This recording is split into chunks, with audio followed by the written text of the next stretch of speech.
Welcome to online class. I am Ms. Srishti Pandey. Teach for Hindi. Continued the chapter. कल हम लोग Hindi second का तीसरा भाग पढ़े थे। आज हम उसी चैप्टर का चौथा भाग पढ़ेंगे। चलिए तो पढ़ते हैं कहानी को आगे। इसी से उन्हें सर विलियम जोस को पढ़ने का साहस हुआ।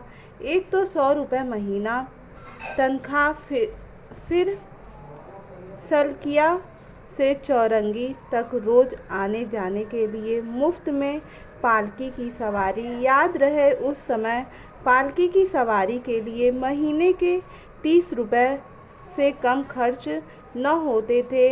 अतः एवं अपना हर तरह से फ़ायदा समझकर रामलोचन ने सर विलियम को पढ़ाने का निश्चय किया।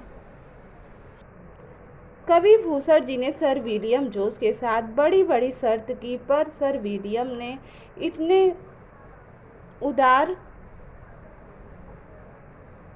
हृदय के थे कि उन्होंने सब शर्त को मंजूर कर लिया। उसके बंगले के नीचे के खड़े एक कमरा पढ़ने के लिए पसंद किया गया। उसके फर्श में संगमरमर बिछाया गया।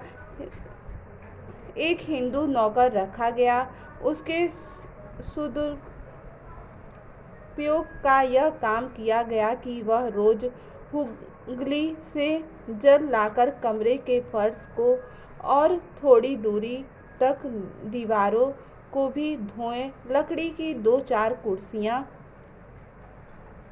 और लकड़ी के एक मेज के सिवा और सब चीज़ें उस कमरे से हटा दी गई।